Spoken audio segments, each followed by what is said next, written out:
More so during the Old Republic era, it's more obvious that the Jedi of the past were way stronger than the Jedi that are current during the Clone Wars. And there's one or two things that are completely different that set them apart from the Jedi that are current, especially during the Clone Wars. And once you grasp this, it's very easy to understand why the Jedi of the Old Republic were stronger and more well prepared.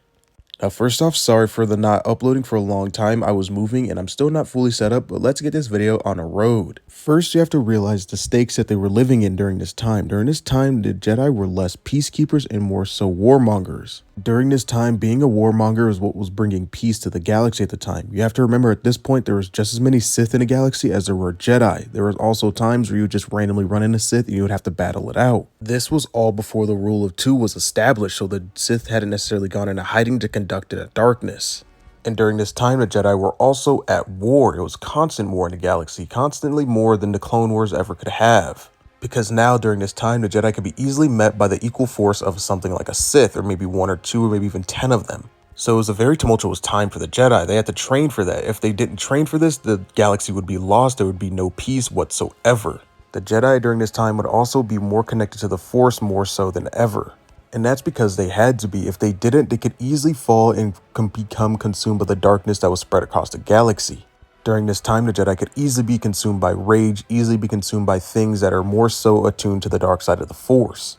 So in order to combat this, they would be more well-grounded and connected to the Force. And if any kind of Jedi defected and joined the dark side of the Force, they would be taken out immediately. The Jedi didn't play any games when it came to this. Destroy the Sith at all costs, something that Yoda echoed later on. Except for this was the mentality of every single last Jedi.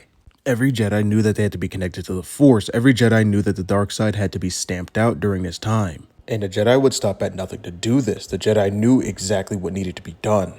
And the Jedi of the Clone Wars just didn't necessarily have this, and that's not necessarily a bad thing. The Jedi of the Clone Wars were more so trained for peace. They were more so trained for having to maintain the galaxy.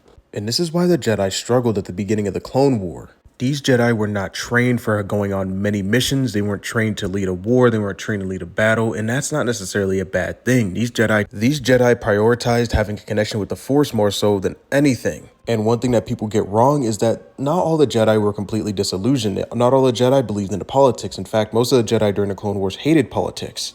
It was the leadership, it was the Jedi Council that felt disillusioned and believed in politics more than they believe in the Force. And this is exactly why the Jedi began to fall and exactly why Yoda decided to exile himself after the Clone Wars. But that's all I got for this video. Let me know your guys' thoughts and opinions in the comment section down below. May the Force be with you guys, and as always, have a great rest of your day.